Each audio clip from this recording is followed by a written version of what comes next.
கலாத்தியர்கள் நிருபம் 3:13 வாசிங்க. இயேசு கிறிஸ்துவின் ரத்தம் சாபத்திலிருந்து நம்மளை விடுவிக்கக்கூடியதாக இருக்கு. மரத்திலே தூக்கப்பட்ட எவனும் சபிக்கப்பட்டவன் என்று எழுதியிருக்கிறபடி கிறிஸ்து நமக்காக சாபமாகி நியாய பிரமாணத்தின் சாபத்திற்கு நம்மை நீங்களாக்கி மீட்டுக் கொண்டார். பாருங்க, பாவத்திலிருந்து மட்டுமில்ல, அக்கிரமங்களிலிருந்து மட்டுமல்ல, அந்த பாவத்தினால வரக்கூடிய சாபம், தோஷம், சகல கேடு.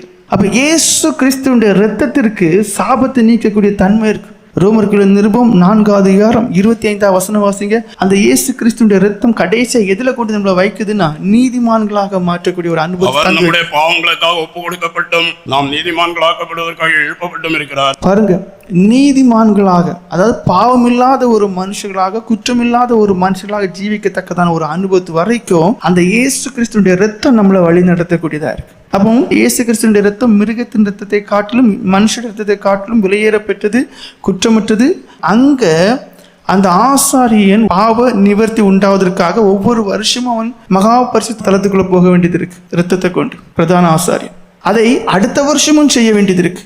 ஒவ்வொரு வருஷமும் செய்ய வேண்டியது இருக்கு. இங்க இயேசு கிறிஸ்து என்ன செய்கிறார்? ஒரே தரம் அதுக்கு முடிவு கொண்டு வருகிறார். எபிரேயர் நிருபம் 9:7 எபிரேயர் நிருபம் 10:1 வாசிங்க. 2ஆம் கூடாரத்திலே பிரதான ஆசாரியன் மாத்திரம் வருஷத்துக்கு ஒரு தரம் ரத்தத்தோட பிரவேசித்து அந்த ரத்தத்தை தனக்காகவும் ஜனங்களுடைய தப்பிதங்களுக்காகவும் செலுத்துவான். பாருங்க, ஒவ்வொரு வருஷமும் பிரதான ஆசாரியன் கையில ரத்தத்தை எடுத்துக்கொண்டு தனக்காகவும், ஏன்னா அந்த மனுஷனும் குறைவுள்ள ஒரு மனுஷன், தனக்காகவும் ஜனங்களுடைய பாவங்களுக்காகவும் அங்கு செலுத்த போவான் என்று இருக்கு. இனி 10:1. இப்படி இருக்கிற நியாய பிரமாணமானது வரப்போகிற நன்மைகளின் பொருளாயிராமல் அவைகளின் நிழலாய் மாத்திரம் இருக்கிறபடியால் வருஷந்தோறும் இடைவிடாமல் செலுத்தப்பட்டு வருகிற ஒரே விதமான பலிகள்னாலே அவைகளை செலுத்த வருகிறவர்களை ஒரு காலம் பூரணப்படுத்த மாட்டாது. பாருங்க, இங்க என்ன சொல்லப்பட்டு ஒவ்வொரு வருஷமும் செலுத்த வேண்டியது, வருஷந்தோறும் இடைவிடாமல் அந்த பலியை செலுத்தி கொண்டே இருக்க வேண்டியிருக்கு. அப்படி செலுத்தினாலும் அது ஒரு காலம் என்ன பூரணமான ஒரு பாவ நிவரண பலியாக உருவாகுது.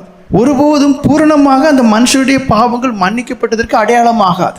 ஒவ்வொரு வருஷமும் செலுத்துறோம், தொடர்ந்து செலுத்தி கொண்டிருக்கிறோம். அப்படி செலுத்தினாலும் கூட அது பூரணப்படாது, முழுமை அடையாது.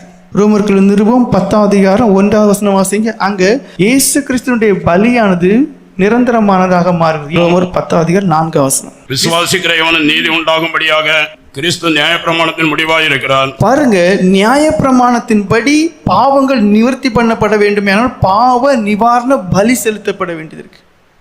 அந்த பாவ நிவாரண பலி செலுத்தப்பட வேண்டுமானால் மிருகத்தின் ரத்தம் தேவைப்பட வேண்டியது இருக்கு, பிரதான ஆசாரியன் தேவைப்பட வேண்டியது இருக்கு. ஒவ்வொரு வருஷமும் அவர் அங்கு பிரவேசிக்க வேண்டியது இருக்கு. ஆனால் இயேசு கிறிஸ்து என்ன செய்கிறார்? நியாயப்பிரமாணத்தின் முடிவாயிருக்கிறார். நியாயப்பிரமாணத்துல தான் சொல்லப்பட்டிருக்கு, பலினா இப்படி செலுத்தணும், குற்ற நிவாரண பலினா இப்படி செலுத்தணும், பாவ நிவாரண பலினா இப்படி செலுத்தணும். இப்போ ஒட்டுமொத்த நியாயப்பிரமாணத்தினுடைய முடிவை கிறிஸ்துவா இருந்து அவை எல்லாவற்றிற்கும் அவர் என்ன பண்றார்? ஒரு பெரிய ஃபுல் ஸ்டாப் வைக்கிறார்.